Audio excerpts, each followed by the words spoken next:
What's up, everybody? Thralls here once again. I'm Necrotic Nick, and I have an album review. And this one, I definitely was anticipating, but I didn't really know it was going to come out. In fact, I didn't think that this band would have another album out since they put out an album last year. But hey, I fucking welcome it because, well, we're going to go over the new Darkthrone, Astral Fortress. So, this comes out on the week of the 28th of October on Peaceville Records. It's band formed in Norway in 1987. This is, I believe, their 20th album overall. Way to fucking go, guys. And, well, I mean, black metal legends. They started off as death metal. We ranked them. They put out an album last year, Eternal Hails. We reviewed it. We did not expect them to come out with another album so soon, but lo and behold, they had tons of riffs in the Riff Vault, and they had something new for us. Now, this band has kind of just done whatever the hell they wanted. That's kind of one of my appeals to Darkthrone. Started off as a death metal act, became one of the most well-known black metal acts in the whole second wave Norwegian scene. And then after that, they kind of just did their own thing. Like, whether it was like kind of more crust punkish with like The Cult Is Alive, or, you know, doing more blackened heavy metal, which is kind of what this album is a continuation of. Like, more akin to the stuff that they kind of started with the Underground Resistance and then onward. And their last album was definitely way back towards like just classic heavy metal. Like, it was very riff driven, very minimalistic. It actually even kind of sounded like an old fucking demo because I believe they did the production themselves. And this is close to that, but honestly, I think it kind of goes back a little bit more towards like Arctic Thunder and Old Star, namely. And that partially has to do with, you know, the fact that they had some outside help in terms of producing this.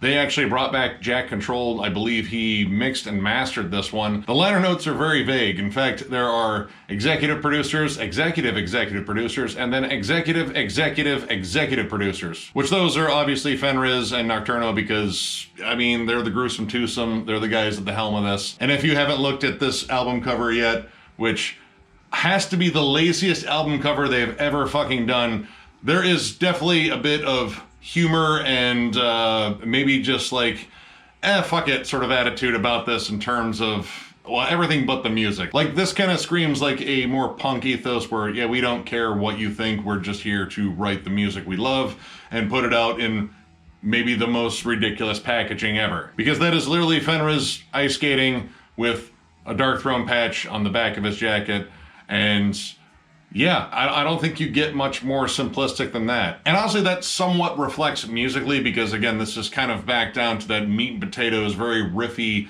blackened heavy metal that you heard on everything pretty much from the Underground Resistance to this point. But I think, again, bringing back Jack Control to actually do the production, there is more grit and more bite to this. There's definitely a more sinister, sort of dark sound to this that might have been maybe kind of missing on Eternal Hells. Like, that one kind of felt more fuzzy, more demo-ish.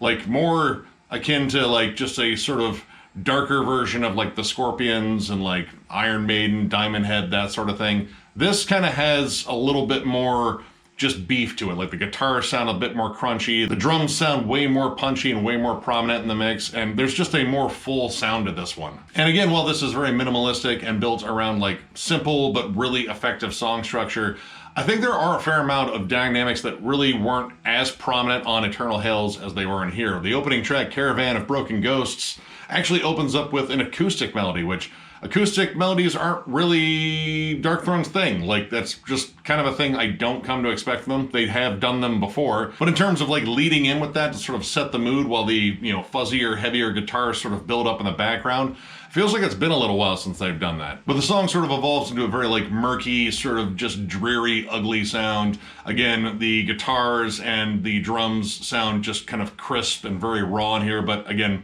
much better mixed. Honestly, it kind of feels like a more raw version of a band like Agalloch, just in terms of like, it feels very attuned with nature, like you're walking around, except this isn't like pretty nature, like everything's all muddy and shitty, and there might be like wolves circling. But the song does open up into like more heavy metal territory and kind of pivots back and forth between the doom and the classic heavy metal. And that is like kind of a bulk of this album. Like, there is a lot of doomy stuff on here and there's a lot of classic heavy metal. The last track, Eon 2, is almost like blackened Iron Maiden. There are really cool harmonies. It's a very tuneful song. Like, it's very catchy. And I have to say, like, once again, these guys being as gruesome and grim as they possibly can with this heavy metal sound, they do find some great fucking hooks on here. Stalactite Necklace, I think, is a good example of that. It has a very classic, almost, again, like Black Sabbath, maybe even Dio-ish sort of like riff approach, but of course with Nocturnals, token, kind of grim, kind of in the background moans and groans. But the riffs create this very doomy, very epic heavy metal vibe, and that sort of pivots back and forth between this very, I don't know if we call it like a chorus or like a pre-chorus or anything, but there is a shift in the mood and melody to more dissonant melodies in terms of the guitars.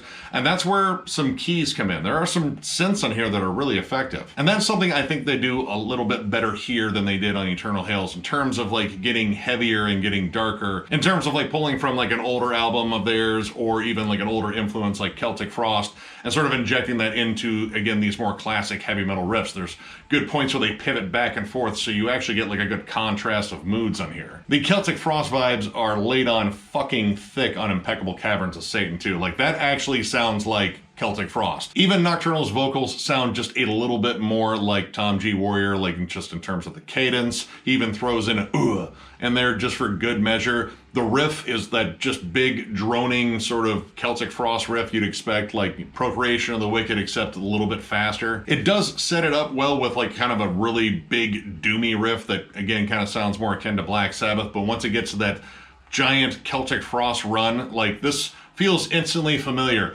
And honestly, it was that point where I was looking at the cover and realized that the patch on Fenris's back is Panzer Faust, and that is probably their most transparent Celtic Frost worship album. And there are parts of this that are very similar to Panzer Faust, albeit definitely a lot cleaner and possibly a lot more sober. This is like Panzer Faust after it got out of jail and possibly some mandatory rehab, trying to straighten out its life. It still fucking hates everybody, but it also doesn't want to fuck up and go back to jail because that whole thing sucked. That and it's probably on probation. And songs like Kevorkian Times really captures that. It is one of the heaviest tracks on here. It actually has some more cold tremolo riffs. And honestly, some of the riffs kind of hark back to death metal a little bit. Like there are some harmonies that scream maybe more Morbid Angel just for a second than they do, you know, Darkthrone. And the opening and closing riff, there's like a little bit of like Motorhead and maybe a bit of Danzig sort of sleaze to it. I don't know if like sleaze is the right word because this does feel, you know, more refined, maybe more thought-provoking in terms of like, you know, some sort of mystical subject matter and whatnot. Like this isn't Midnight, even though I think they're very comparable in terms of being very minimalist and just riff driven as hell. This is maybe just like a little bit more refined than that and maybe like a little less primal. Maybe that's the way to describe it. Either way, riff driven. And again, the riffs on here, not complex. In fact, most of them are very simple, but they're also very effective. And it kind of comes down to song structure too. These guys like to repeat hooks a lot. And again, that's sort of carryover in terms of the bulk of their career. But again, it's the different kinds of riffs they throw on here, and the fact that they do get slightly heavier on here that kind of makes this a little bit more interesting. Now again, I really do enjoy Eternal Hails, but I just feel like this album does a lot of what that album was trying to do a lot better, and it incorporates something that is very familiar to Darkthrone in general in terms of that heavier, more snarly sound. Like the production here really helps this one. And in terms of writing the longer songs, I think they do a bit better in here. Like, you know, the opening track, Caravan of Broken Ghosts, I think is an excellent song. But the song, The Sea Beneath the Seas of the Sea, which I almost called the Redundancy Department of Redundancy on that one because, Jesus, that's a fucking ridiculous song title. But again, look at the cover. But this song is over 10 minutes long, and it has a lot of killer fucking riffs on here. And again, it has a lot of cool setup. There's a big instrumental lead in on this with clean guitars. They're kind of spacey. There's almost a stoner doom metal vibe to it. Like they kind of took a little bit of sleep, but kind of threw it in Norway and made it stay out in the fucking forest for a while. Don't worry, we made sure they still had weed. But this song definitely has like almost sort of a more cosmic stoner doom vibe to a good chunk of it. There's some riffs they kind of stay on and drone on for a little bit, and there are some really wild transitions, namely one where all the music drops out for a high register sort of clean vocal harmony kind of out of nowhere, and I assume that was probably Fenris, and then that goes into a fucking amazing collection of riffs that are like the last 3.5 minutes of the song, and it fucking kills. And they wisely bookend that really interesting clean melody that they open up with, and bookending is a big part of this album. If you like whatever riff they started off with or whatever melody they started off with, there's a good chance you're going to hear it again. As for any negatives on this, I really don't have many, honestly. I really enjoyed this. On the Sea of Redundancy, that song does really hang on some particular riffs a little too long, and it isn't as though they're bad riffs, it's just that they don't do much with them. And when you're greeted to that last flurry of riffs at the end, they do more with those. They add some harmonies on top of them, and guitar harmonies in here, while not used all the time, are generally very effective when they do use it. And this is one of those moments where I think they could have used a guitar harmony in that section because it does get a little stale in there. And with a band that has changed its sound somewhat drastically over the years in terms of like different eras of the band, if you are looking for that unholy trinity sound, you aren't going to get it. They aren't bringing that back. I think they have all but moved on from there. So if you were hoping for them to get back to that, it's not happening on here. And I suppose if you don't like their more minimalistic approach, because this is very minimalist, though I would say they're fucking experts at it, this probably won't be your thing either. But overall, I really dig this. In fact, I was kind of worried them following Eternal Hells what this one would sound like, just because it's kind of come to this point where I just don't know what to expect from them. But ultimately, it will just probably sound like Darkthrone in general. It'll just sound like a different Darkthrone album. This sounds really fucking good. I really enjoyed this. And overall, I'm going to give this 4 stars. I think this is a fucking excellent album. It actually reminds me a lot of Old Star, and I'm a huge fan of Old Star. I think with the improved production, the heaviness really comes through, and there are some heavier riffs that kind of are callbacks to at least some of their earlier material. Again, this is not the Unholy Trinity. I doubt it ever will be again. I can't say that for certain, but I like what they're doing.